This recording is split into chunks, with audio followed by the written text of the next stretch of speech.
नमस्कार दोस्तों, कैसे हैं आप लोग? आशा करते हैं कि जहाँ भी होंगे अपना पढ़ाई-लिखाई करते होंगे और हमने आपको पिछले क्लास में जो बताए होंगे, वो आपको समझ में आया होगा। तो आज जो हम आए हैं, फिर से हम क इक्वेशन सेकंड इक्वेशन लेके आए हैं, दूसरा इक्वेशन लेके आए हैं, जो कि कंप्लीट इक्वेशन है।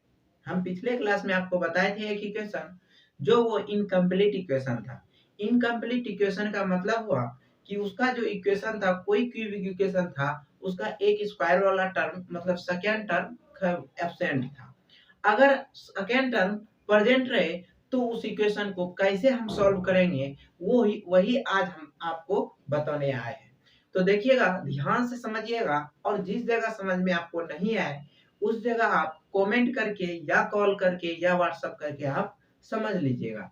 तो ये जो था, ये जो पार्ट है अभी इक्वेशन कार्डन मेथड हो या कोई भी मेथड हो, जब इक्वेशन का हम बात करते हैं तो ये इक्वेशन थ्योरी ऑफ इक्वेशन का एक पार्ट है और ये एक कार्डन मेथड एक मेथड सॉल्यूशन है किसी भी क्यूबिक इक्वेशन को अगर बिना रूट दिए उसको सॉल्व करने का एक तरीका है। तो देखिए, ये जो दिया हुआ है कार्डन मेथड, सॉल्व बाय कार्डन मेथड से इस इक्वेशन को सॉल्व कीजिए। इसमें देखिए ये कंप्लीट इक्वेशन है। कैसे कंप्लीट है? तो एक्स क्यू है, पहले एक्स क्यू है, उसके बाद एक्स स्क्वायर, उसके बाद एक्स और उसके बाद कांस्टेंट टर्म। तो आप एक दिमाग लगाइए, अगर कोई क्यूबिक इक्वेशन है तो वो क्यूबिक इक्वेशन बना कैसे है? तो आप समझते होंगे। तो आप अगर पढ़े हैं तो ए प्लस बी इसका अगर होल क्यू करते हैं तो ये क्यू करने के बाद क्या देगा? क्यूबिक इक्वेशन ही देगा। फोर करेंगे तो बाई क्वाड्रेटिक देगा, स्क्वायर करेंगे तो एक क्वाड्रेटिक देगा, अगर सिर्फ वन देंगे तो लीनियर देगा। तो देखिए, जब आप इसको तोड़िएगा तो इसका कितना होगा? A cube plus three a square b plus three a b square plus b cube, ये हुआ। अब देखिए, आप बोलिएगा कि यहाँ भी क्यू और यहाँ भी क्यू, क्या एक ही इक्वेशन में दो क्यू हो सकता है? आप देखिए दोस्त, आप कोई भी इक्वेशन लीजिए, जैसे आपको दिया गया इक्वेशन है। अगर इस इक्वेशन में हम देखते हैं तो मेरा एक ही वेरिएबल है। वेरिएबल का मतलब कि उसका मान कभी जो इक्वेशन के हिसाब से वो मान उसका वैल्यू चेंज होता है। यहाँ देखते हैं तो x ही सिर्फ एक ही वेरिएबल है और यहाँ है दो वेरिएबल है ए एंड बी है। अगर हम चाहें कि एक वेरिएबल को गायब करें, मतलब कि एक वेरिएबल को हटा दें, सिर्फ एक वेरिएबल का एक क्यूबिक इक्वेशन बनाए, तो कैसे होगा? तो मान लीजिए अगर एक वेरिएबल को रखते हैं तब b बराबर हम 1 पुट कर दें, तो जहां-जहां b है वहां वहां क्या एक 1 हो जाएगा। जब 1 पुट कर देंगे तो वो किसका 1 वेरिएबल का इक्वेशन हो जाएगा। तो यहाँ हम देख सकते हैं, तो a प्लस 1 का अगर क्यू कीजिएगा तो ए क्यू प्लस b के जगह क्या हो जाएगा 1 हो जाएगा। तो 3a square plus 3a plus 1 का क्यू कीजिएगा तो 1 ही हो जाएगा। मतलब अगर कोई वन वेरिएबल का इक्वेशन है वो तो उसका उसमें उसका इक्वेशन क्या होगा क्यूबिक, तो इस तरह होगा। तो कोई भी क्यूबिक इक्वेशन अगर लेते हैं तो आपका इसी फॉर्मेट में आता है, इसी फॉर्मेट में आता है। और यहाँ जो है आपका, जैसे यहाँ एक एक्स क्यू है, ए क्यू है या एक्स क्यू है, एक्स क्यू है, इसका कुछ ना कुछ कोफिशिएंट होता है। तो ये कोफिशिएंट को दिखाने के लिए हमने a not a one a two और ए थ्री का प्रयोग करते हैं। तो देखिए, जैसे आपने कोई क्यूबिक इक्वेशन मानते हैं तो क्यूबिक इक्वेशन का फॉर्मेट अगर देखें तो a one a not x cube plus three a not a one a two x square plus three a not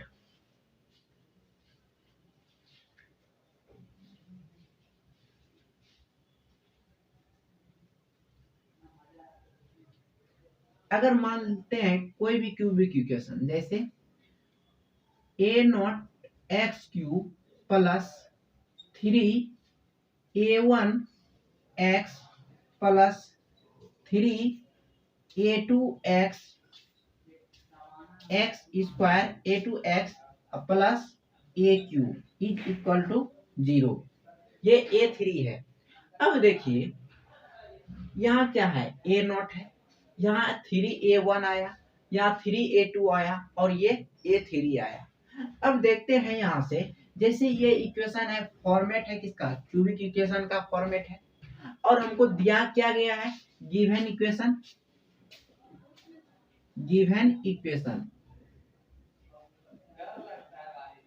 cubic equation जो दिया हुआ है वो x³ minus 15x² minus 33x plus 847 is equal to 0। इसको मान लेते हैं equation number 2। अब देखिए, अब दो इक्वेशन देख रहे हैं, एक इक्वेशन फर्स्ट और एक इक्वेशन सेकंड। अब हम अगर बोलेंगे कि ये दोनों इक्वेशन जो दिया गया है, ये इक्वेशन किस टाइप का है, क्यूबिक है कि बाय क्वाड्रेटिक है या क्वाड्रेटिक है। तो यहाँ आपको पता होगा कि जब यहाँ क्यू है तो ये दोनों क्या है, क्यूबिक इक्वेशन है। जब क्यूबिक इक्वेशन है तो इसमें देखिए यहाँ A1, A2 और A3 है और A0 है, तो इसका भी कुछ ना कुछ वैल्यू होगा, तब तो इसको लाए हैं। तो देखिए, जब दोनों इक्वेशन को हम कंपेयर करते हैं, और जब दोनों इक्वेशन को कंपेयर कीजिएगा तो यहाँ से आपका A0, A1, A2 और A3 का वैल्यू निकल जाएगा। तो जैसे हम इसको कंपेयर करते हैं,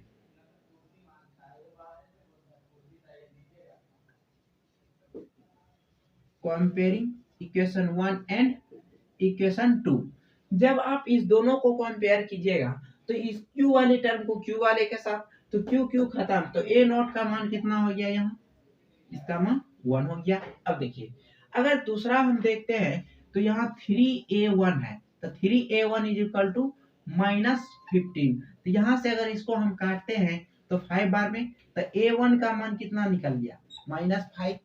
अब देखिए A2 का अगर देखते हैं तो यहाँ हो गया 3A2 इज इक्वल टू -13।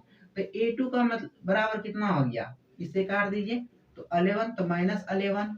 और अगर A3 का वैल्यू देखें तो A3 का वैल्यू कितना है, 847। ये मेरा निकल गया किसका, A0, A1, A2 और A3 का वैल्यू। अब देखिए ये हम निकाले क्यों है, इसको निकालें तो इसका भी यूज होगा। तो इसका जो यूज होता है दोस्त, जैसे आपको हम पिछले क्लास में बताए होंगे, H और G स्टैंडर्ड इक्वेशन जो हमने लिया था उसमें H और G आया था, और वो H और G का हमने इक्वेशन से, जैसे उसमें जो था सेकंड टर्म जो था एब्सेंट था, तो हमने स्टैंडर्ड इक्वेशन और क्यूबिक इक्वेशन को कंपेयर कर दिया था, जिससे H और G का वैल्यू हमको पता चल गया था। लेकिन स्टैंडर्ड इक्वेशन में स्क्वायर वाला टर्म नहीं होता है, तो वहां H और G का मान निकालने के लिए हमको A0, A1, A2 और A3 का यहाँ यूज पड़ेगा। तो हम देखते हैं H का जो मान निकलता है, H का कैसे मान निकलता है। तो H का जो मान निकलता है दोस्त, ये निकलता है A0 into A2 minus A1 का स्क्वायर निकलता है। इससे जो निकलता है H का वैल्यू निकलता है। तो हमने A0, A2 और A1 का वैल्यू निकाल लिए हैं। निकाले क्या क्या है, तो देखिए A0 का मान 1 है, A2 का मान कितना, -11 है, माइनस A1 का मान हम कितना निकाले, तो -5 निकाले, तो हम इसका स्क्वायर कर देते हैं। तो यहाँ कितना हो गया, -11 माइनस, ये माइनस है तो -5 का स्क्वायर कीजिएगा तो +25, तो ये कितना हो गया, +25। तो यहाँ से हम देख सकते हैं तो H का मान कितना आ गया, -63। मतलब H का जो मान निकाले हम -36 निकाले।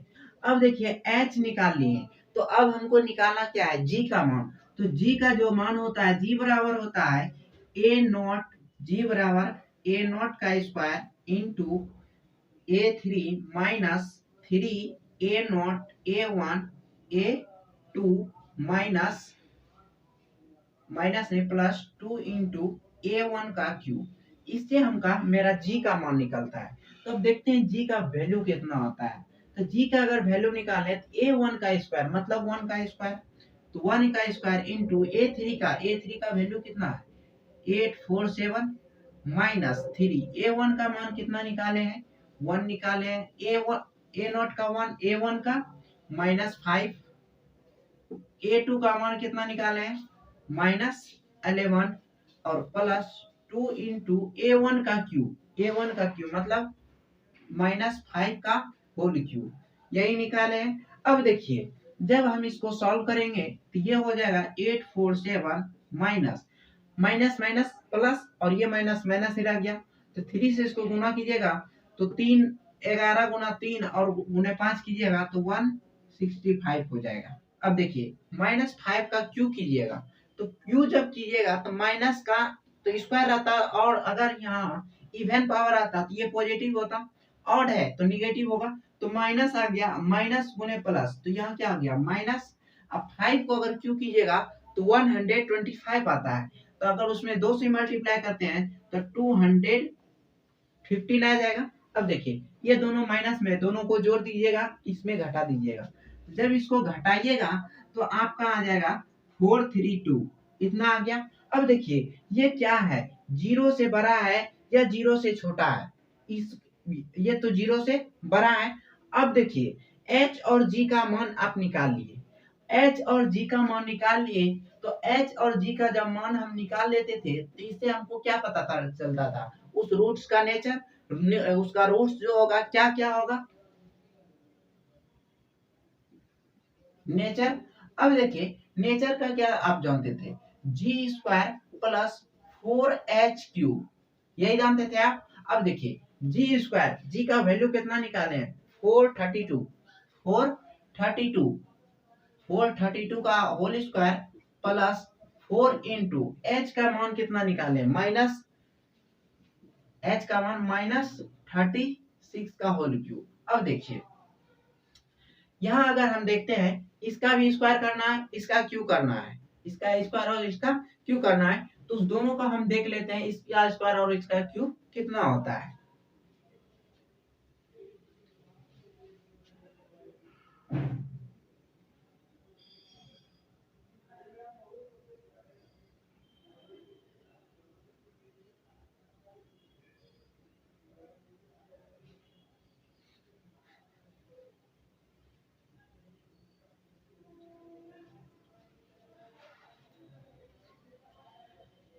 जैसे देखिए अब इसको हम लिख सकते हैं 432 है, इसको 2 इंटू 216 लिख सकते हैं, इसका अगर स्क्वायर हम कर दें इतना का ही बराबर हो जाएगा, फिर बीच में प्लस 4 इंटू इसका क्यू, क्या कितना का क्यू है 36 का क्यू है, तो हम इसको अगर -6 गुने 6 का होल क्यू लिख दे तो कोई दिक्कत।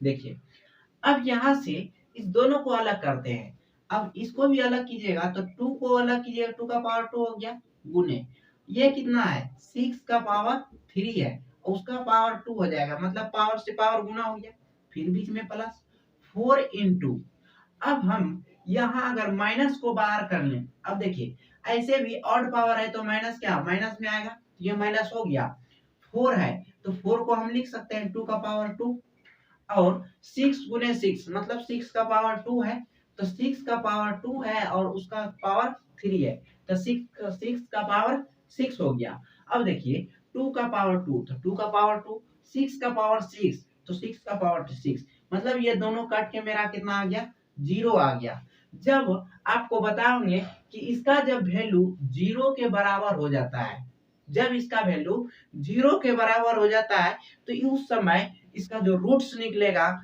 एक्स का जो मान निकलेगा, वैल्यू जो निकलेगा आपका, वो दोनों क्या क्या निकलेगा, दोनों सेम दो को रूट सेम निकलेगा, एक डिफरेंट निकलेगा। तो हम देखते हैं जैसे आपने नेचर पता कर लिए, अब नेचर पता करने के बाद यहाँ से एच और जी का मान हम निकाले हैं, और इस एच और जी के मान के हिसाब से हम एक स्टैंडर्ड इक्वेशन का फॉर्मेट निकालेंगे, और उस इक्वेशन को हम अगले आगे अगर बढ़ाएंगे तो उससे मेरा x का मान निकलेगा। तो आप यहाँ तक देख लीजिए, फिर हम स्टैंडर्ड इक्वेशन निकालते हैं, उसके बाद आगे वैल्यू निकालते हैं। देखिए अभी आपने h और g दोनों का वैल्यू निकाले हैं, अब इस h और g के सहायता से हमने स्टैंडर्ड इक्वेशन निकालेंगे। तो आपको स्टैंडर्ड इक्वेशन या ट्रांसफॉर्म इक्वेशन आपको बताया हमने, तो स्टैंडर्ड इक्वेशन कितना होता है, स्टैंडर्ड इक्वेशन में आपको बताएंगे कि z cube plus 3HXHZ plus G is equal to 0। अब देखिए, आपको हम पिछले क्लास में जब बताए होंगे तो यहाँ Z के जगह X लिए होंगे, Z के जगह X लिए होंगे। वो इसलिए हम X Z के जगह X लिए थे, वो जो था इनकम्प्लीट इक्वेशन दिया गया था, और अभी जो हमको दिया गया है ये कंप्लीट इक्वेशन है, इसलिए इस कंप्लीट इक्वेशन में वो इनकम्प्लीट इक्वेशन था, हमने दोनों को कंपेयर किया था। लेकिन यहाँ जो है ये Z जो है यहाँ ये कंप्लीट इक्वेशन है, और हमको स्टैंडर्ड इक्वेशन इनकम्प्लीट इक्वेशन होता है। तो इनकम्प्लीट इक्वेशन को हमने ये Z माना, Z के द्वारा डिनोट किए हैं, और यहाँ H और G का वैल्यू इसमें हम पुट कर देंगे, तो ZQ प्लस 3H का मान -36 है इंटू Z प्लस G का मान 432 है। ये हो गया इतना बराबर 0। जब इसको हम आगे करते हैं तो ZQ -108Z plus 432 is equal to 0। इसको मान लेते हैं, हम दो इक्वेशन मान चुके हैं, इसलिए इसको मानते हैं इक्वेशन नंबर 3। अब देखिए, पिछले क्लास में जो हम x का वैल्यू निकाले थे, दोनों को x क्यूब ही माने थे, स्टैंडर्ड इक्वेशन में भी x ही माने थे और दिया गया था भी हमको x ही। लेकिन हमने यहाँ z माना है, तो इस z का वैल्यू क्या x के वैल्यू के बराबर होगा? तो वो कभी नहीं होता है। तो यहाँ z का जो वैल्यू होता है वो हो जाता है z is equal to a0x plus a1, a0x plus a1। अब देखिए a0 और a1, यहाँ दो बात आया। a0 और a1 जो है हमने इक्वेशन नंबर फर्स्ट में ही निकाल चुके थे। तो a0 और a1, a0 का मतलब यहाँ इसका कोफिशिएंट, तो इसका 1 था, 1 इंटू एक्स प्लस, अब देखिए a1 का वैल्यू हमने कितना निकाला था यहाँ से -5, तो यहाँ कितना हो गया -5, तो मेरा x -5 निकल गया। ये z का वैल्यू, मतलब अगर हम इस स्टैंडर्ड इक्वेशन से z का वैल्यू निकालते हैं तो वो z का वैल्यू इसमें पुट करेंगे तो मेरा x का वैल्यू बाहर आएगा। तो देखिए दोस्त, यहाँ जो है इस इक्वेशन को कितना माने, z बराबर इतना माने, ये इक्वेशन नंबर 3 हो गया। अब देखिए यहाँ हम z के इक्वल टू पुट करते हैं, क्या पुट करते हैं, तो p का पावर 1/3 प्लस q का पावर 1/3 ये निकालें। अब देखिए z का बराबर डायरेक्ट पुट तो नहीं कीजिएगा, हम ऐसा करते हैं, इसको क्यूबिक कर देते हैं, जो हम पिछले क्लास में किए भी थे। तो क्यूबिक कर लेते हैं, क्यूबिक ऑन बोथ साइड। जब हम दोनों साइड क्यू करते हैं तो इधर मेरा कितना होगा, ZQ is equal to P का पावर 1/3 प्लस Q का पावर 1/3 का कितना हो गया, होल क्यूब हो गया। अब देखिए यहाँ कितना हो जाएगा, ZQ is equal to P का पावर 1/3 का Q कीजिएगा तो P plus Q plus 3 P का पावर 1/3 Q का पावर 1/3 इंटू P का पावर 1/3 प्लस Q का पावर 1/3, ये हो गया। अब देखिए इसका वैल्यू आपने कितना देखे हैं, लेट किया z, तो z बराबर, इसको यहाँ हम z लिख सकते हैं, ये उसको इधर ला लेते हैं, तो ZQ माइनस 3 का पावर 3 इंटू P का पावर 1/3 इंटू Q का power 1/3 into z minus P plus Q is equal to 0। इसको मान लेते हैं इक्वेशन नंबर 4। अब देखिए इक्वेशन नंबर 3 और इक्वेशन नंबर 4 दोनों क्या है, ZQ यहाँ भी, ZQ यहाँ भी, यहाँ भी z, यहाँ भी z, ये भी कांस्टेंट टर्म, ये भी कांस्टेंट टर्म। हम अगर दोनों को कंपेयर करें तो यहाँ P का पावर 1/3 Q का पावर 1/3 जो हम z बराबर लेट किए हैं उसका वैल्यू निकल जाएगा। तो हम इस दोनों को क्या करते हैं, कंपेयर करते हैं। कंपेयरिंग जब हम कंपेयर करते हैं equation number 3 and equation number 4 को, जब दोनों को कंपेयर कीजिएगा तो यहाँ क्या है, z को छोड़ के रेस्ट टर्म को लिखते हैं, तो यहाँ कितना -3 P का पावर 1/3 Q का पावर 1/3 इज इक्वल टू -108 हो गया। यहाँ से ये खत्म, इसे इसको काटिएगा तो ये कितना हो जाएगा 36, मतलब P का पावर 1/3 इंटू Q का पावर 1/3 इज इक्वल टू 36 आ गया। अब देखिए ये 36 निकालिए। अब जब इसको हम इक्वल करते हैं तो माइनस P प्लस Q का जो वैल्यू है वो कितना आ गया 432।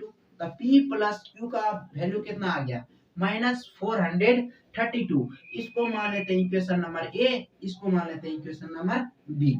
अब देखिए इस कल हम बताए थे, क्या बताए थे कि अगर कोई दो रूट्स है, जैसे मान लीजिए P प्लस Q है, P और Q दो रूट्स है और यहाँ भी P और Q दो रूट्स है। जब दो रूट्स रहे, जब दो रूट्स रहे और दोनों का अगर सम दिया रहे, सम ऑफ टू रूट्स और प्रोडक्ट ऑफ टू रूट्स, तो वो किसी भी क्वाड, जब दो रूट्स है तो वो क्या होगा क्वाड्रेटिक इक्वेशन का रूट्स होगा। जब दो रूट है तो वो क्वाड्रेटिक होगा। जब मैं हमको सम ऑफ टू रूट्स और प्रोडक्ट ऑफ टू रूट्स दिया हो तो हम वहां से एक क्वाड्रेटिक इक्वेशन को हम निकाल सकते हैं। तब हम क्वाड्रेटिक इक्वेशन जब निकालते हैं तो देख सकते हैं जैसे p का पावर 1/3 q का पावर 1/3 है, तो हम इसको एक स्टेप और आगे बढ़ा देते हैं, इसको भी हम कर देते हैं both side cubic, cubic on both side.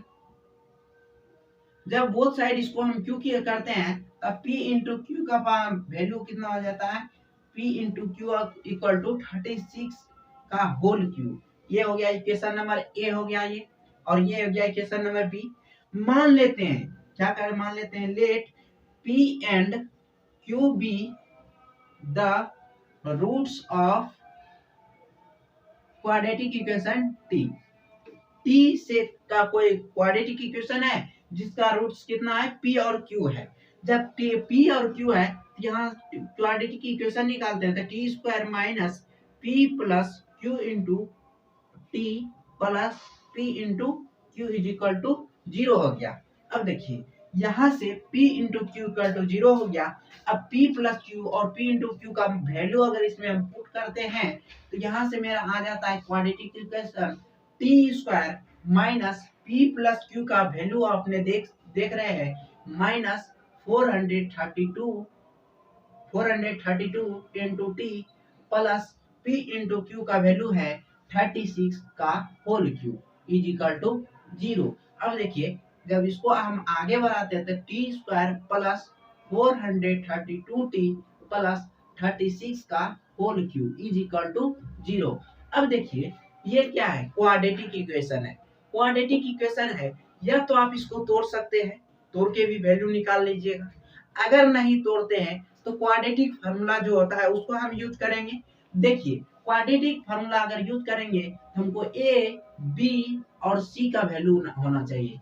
A B C क्या है, ए जो है स्क्वायर टर्म का कोफिशिएंट है, बी जो है लीनियर टर्म का कोफिशिएंट है और सी जो है कांस्टेंट टर्म है। यहाँ से देख सकते हैं स्क्वायर टर्म का कोफिशिएंट 1 है और लीनियर टर्म का 432 है और कांस्टेंट टर्म जो है वो 36 का होल क्यूब है, यही है। अब यहाँ से हम क्वाड्रेटिक फार्मूला यूज करते हैं तो t equal to minus b plus minus root d, मतलब b square minus 4ac by 2a होता है, यही होता है। अब देखिए b का मान कितना है माइनस 432 प्लस माइनस, अब यहाँ से देख सकते हैं तो बी स्क्वायर मतलब 432 का होल स्क्वायर माइनस 4 इंटू 36 का होल क्यूब बटे कितना 2a, a का मान 1 है और अभी आपने देखा है इस दोनों का वैल्यू कितना हो जाता है 0 हो जाता है।